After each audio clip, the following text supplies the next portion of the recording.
It's unusual for anyone, let alone a co-creator, to quit a show that became a television classic. But Larry David made a choice while Seinfeld was at its peak that confused viewers, startled network executives, and started suspicions that haven't gone away. Some thought it was egocentric. Some others assumed it was exhaustion, as some speculated about more sinister disputes occurring in the background. One disturbing concern was raised by his departure, regardless of the reason. I don't see why the creator of a cultural phenomena would disappear at the same moment it was taking over. Nobody had anticipated the reality to be so complicated. Even more shocking to supporters and viewers will be the revelations that led to this choice. The difficult journey to achievement that Larry David took. The life of Larry David starts with his birth, Lawrence Gene David, on July 2, 1947 in Brooklyn, New York.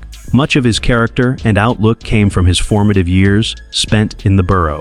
He spent his formative years in the city before progressing through the traditional phases of education.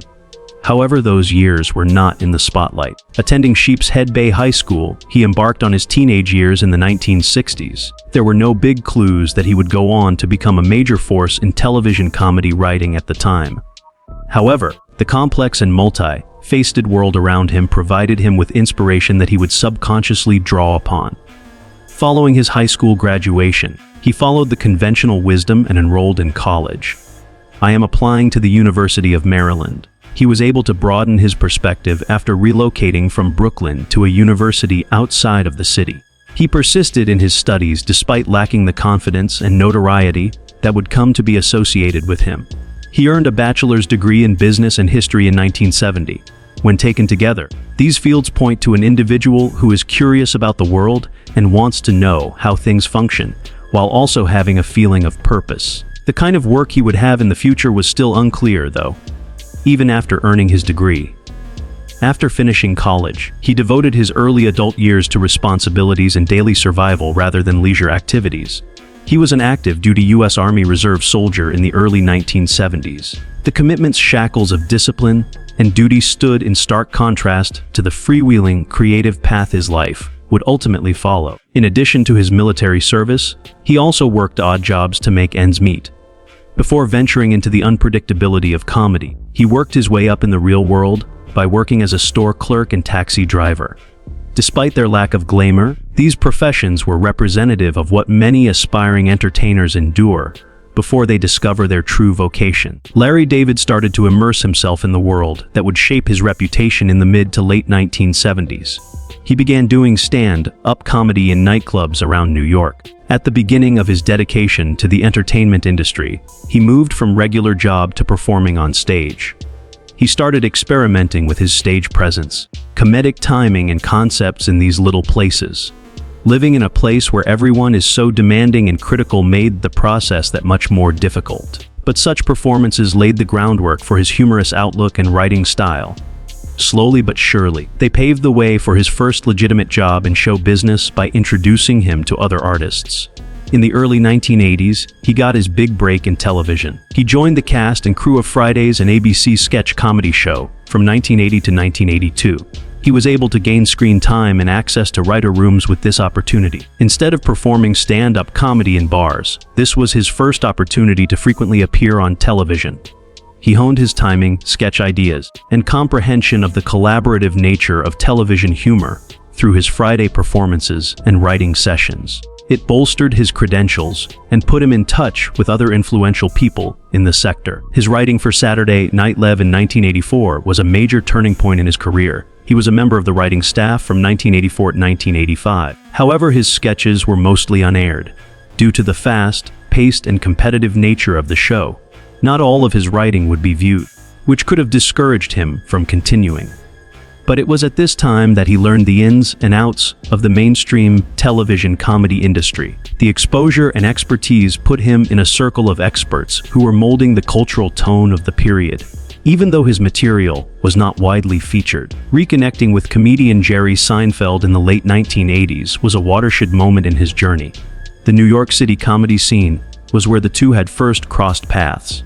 They started tossing around ideas that could turn into something more substantial around this time. The foundation for what would become one of the most influential American comedy television series was built in these early discussions, which were not yet organized as a full production.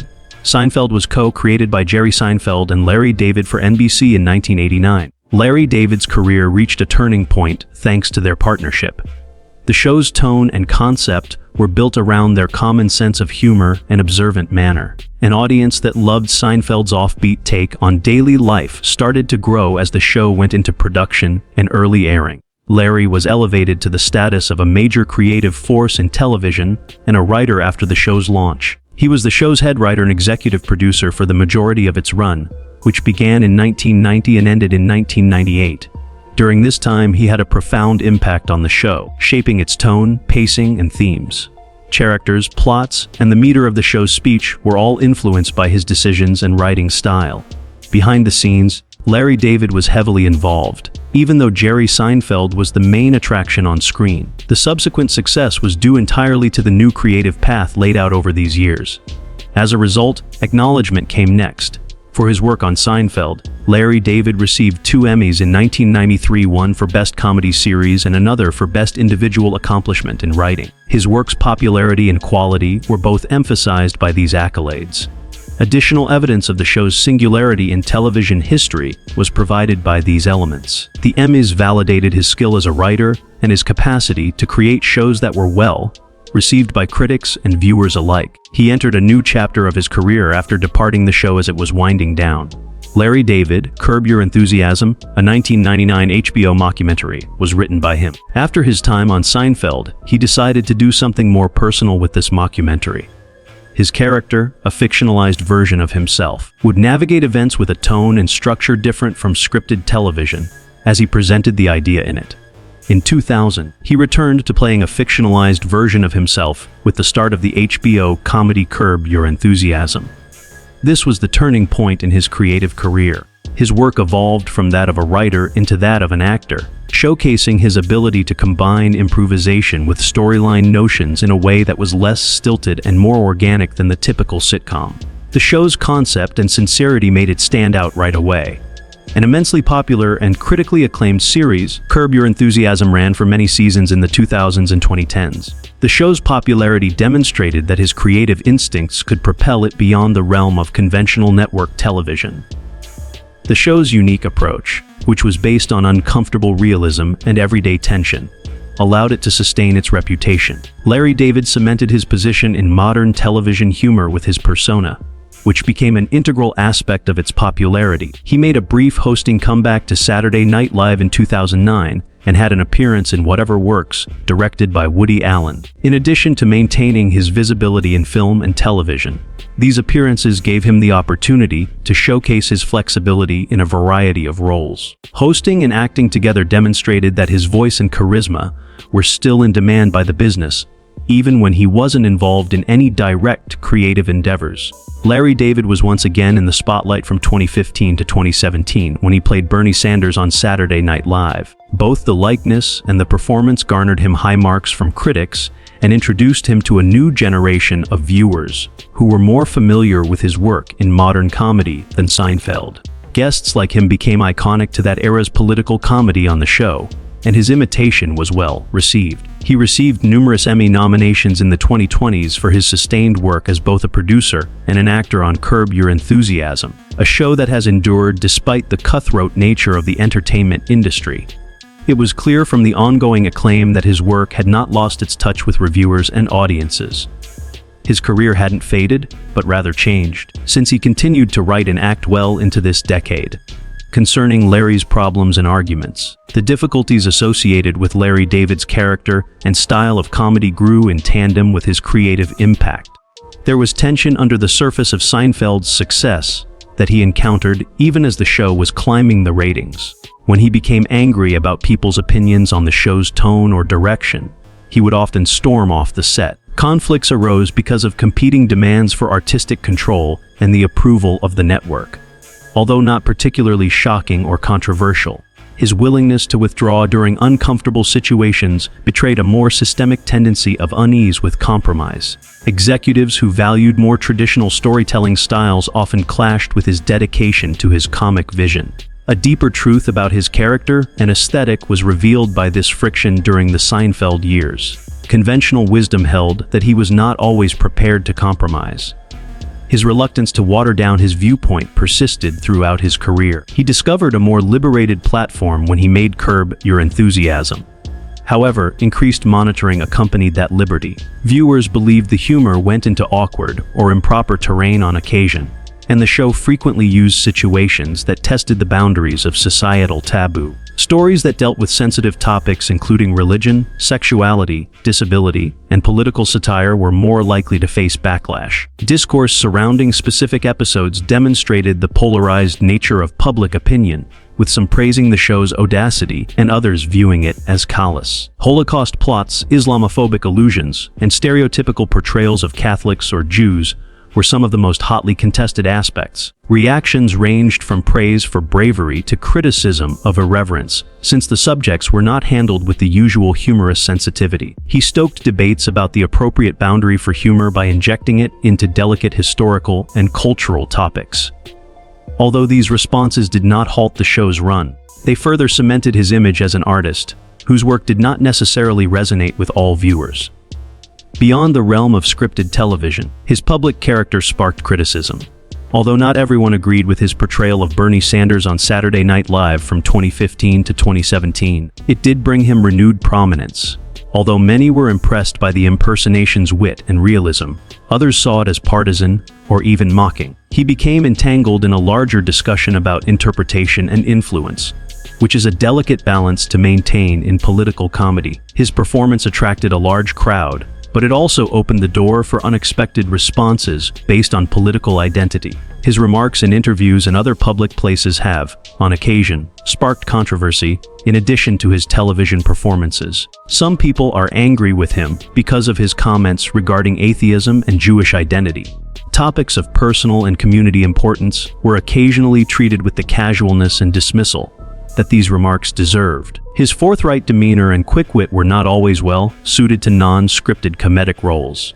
Consequently, debates about his identity and point of view frequently mirrored the conflict between private conviction and public understanding. This impression was shaped in part by his interview technique. He frequently answers questions without thinking about diplomacy, earning him a reputation for being unabashedly honest. Although his forthrightness has its fans, it has also gotten him in trouble with the law on occasion and made him look foolish in front of the camera when he crosses the line into rudeness. Not because to scandal, but rather to his ability to catch people unawares. His comments in these interviews occasionally creates news. Accounts from those who have worked alongside him reveal a similarly forthright character. He is known for his strong ideas and forthright speech, even though he has not been accused of any serious misbehavior. Not because he is hostile, but because he is blunt and unfiltered. Some of his coworkers have said that he is difficult to deal with.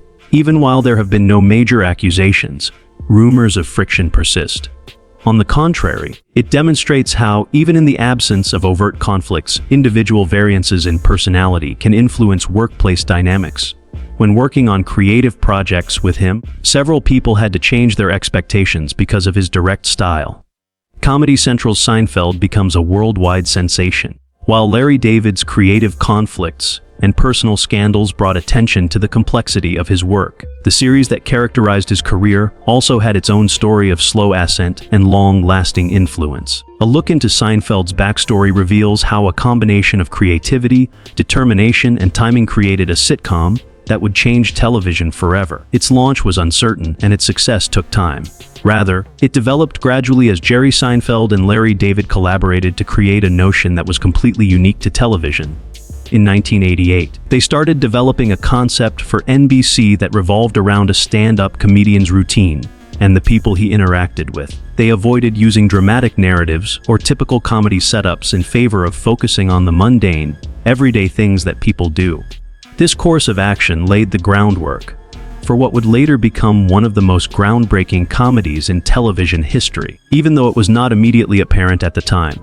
The pilot episode, titled The Seinfeld Chronicles, debuted on NBC on July 5, 1989, marking the first big test. The response was muted, and it didn't seem like the show would make an impact on pop culture anytime soon.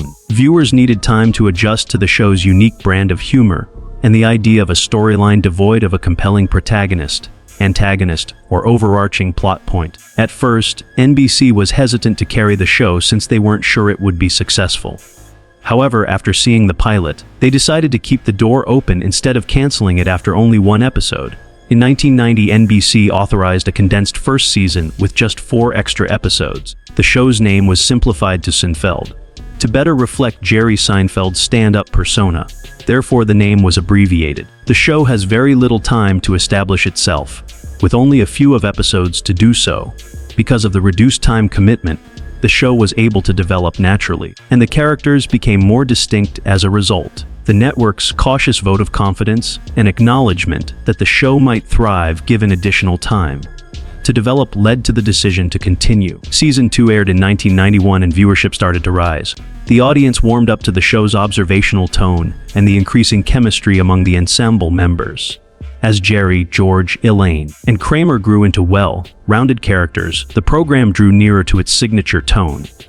In a subtle way, Seinfeld stood out from the other, more predictable comedies because of the writing's reliance on everyday absurdities.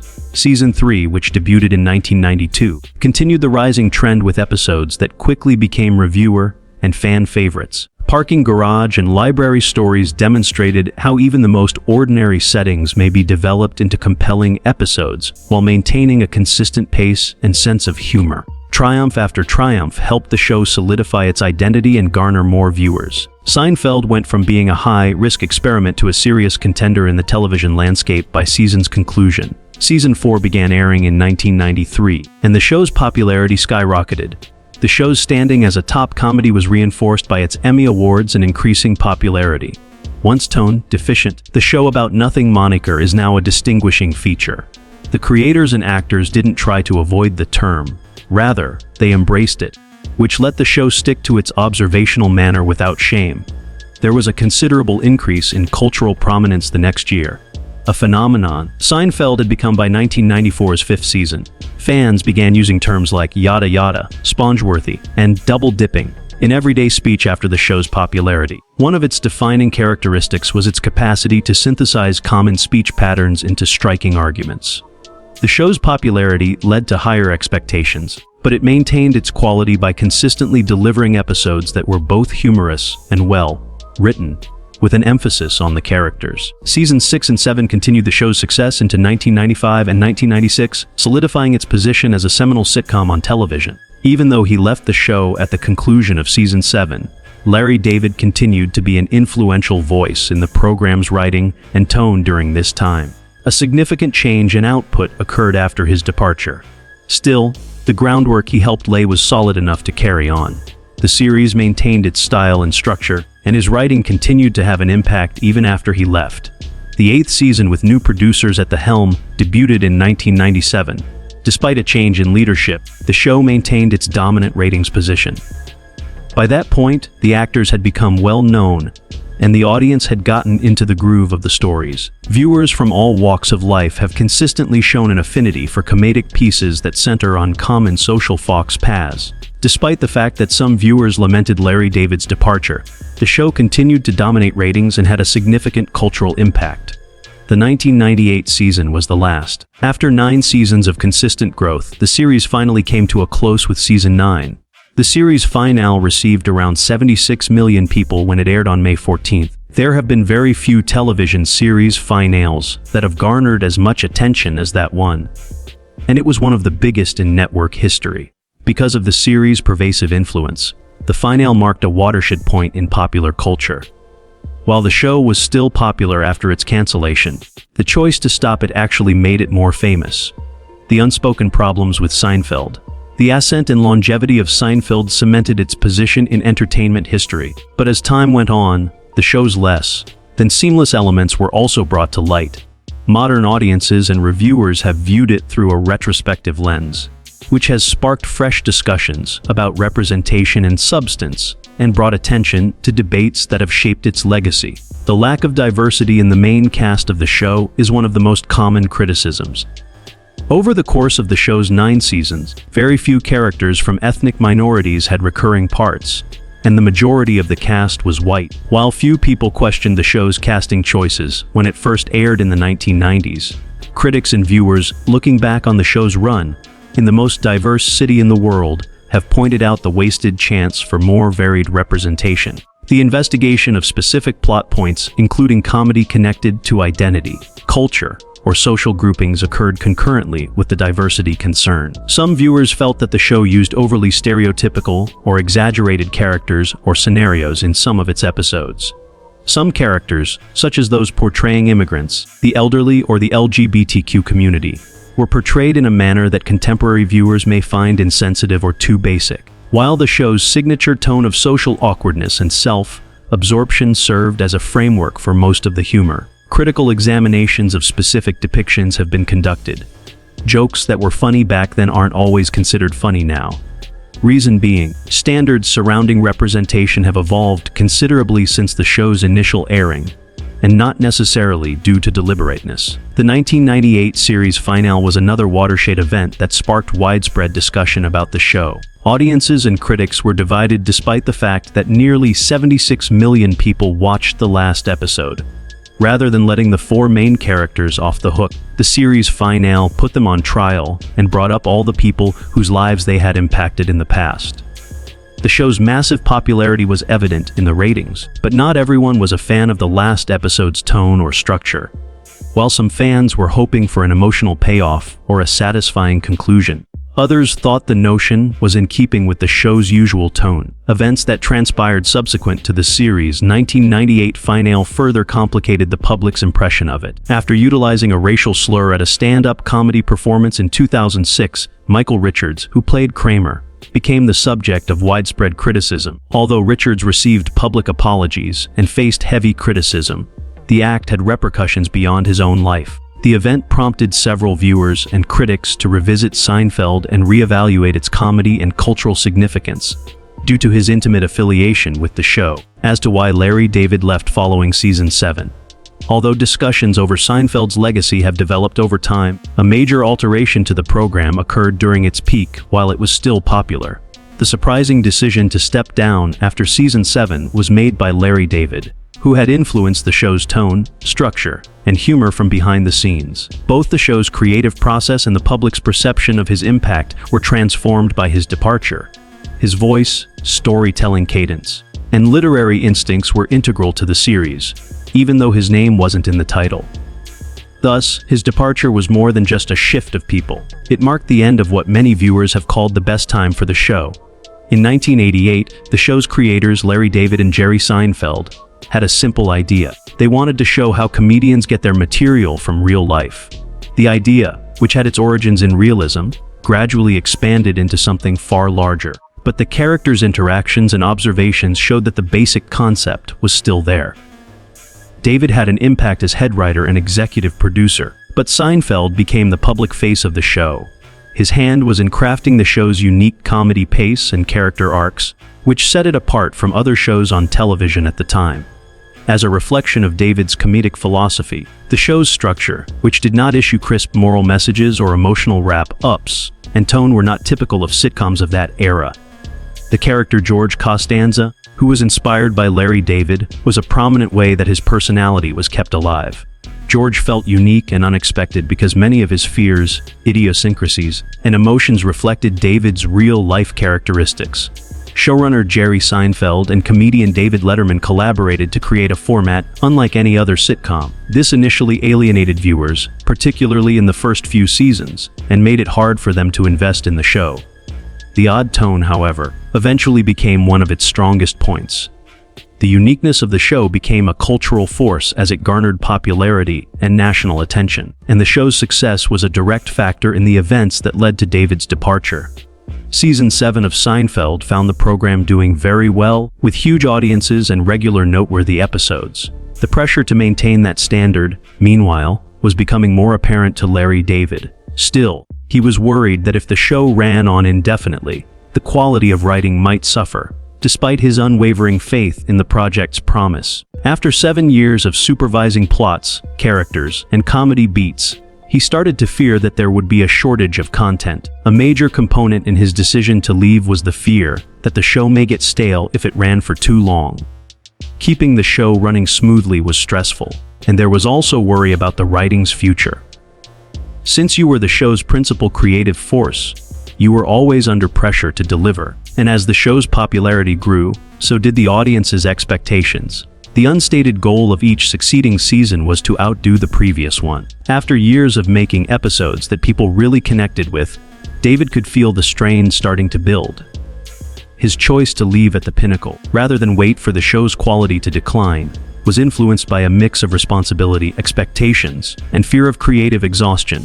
Jason Alexander, who portrayed George Costanza, shed light on his thoughts at the time. Working on Seinfeld was a trying experience for Larry David, he said. David felt personally responsible for the show's fate if things went wrong since it was founded on their collaboration with Jerry Seinfeld. After tapings, Alexander said that David would occasionally say that there was no way to go on, even though the writers had ideas for future episodes written. David would continue to be haunted by the thought that they had hit their production limit.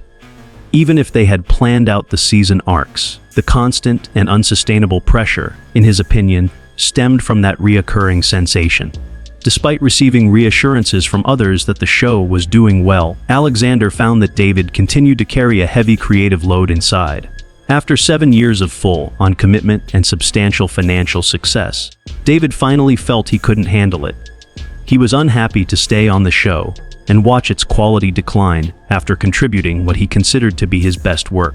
A combination of his ingrained feeling of duty and his reluctance to allow quality to decline while he was in charge led him to withdraw from the situation before it escalated. The rumors that Larry David would threaten to leave the program at the end of different seasons, only to be coaxed into staying, started long before he actually left. The thought of him walking away was not completely out of the question to anybody involved with the production, regardless of whether such instances were fleeting displays of annoyance or significant contemplations. Still, it seemed like a finality when he left after season 7. The groundwork he laid had an impact on subsequent seasons even though he was absent throughout those times. Even at the very end, his writing style, character dynamics, and comic tone were all there.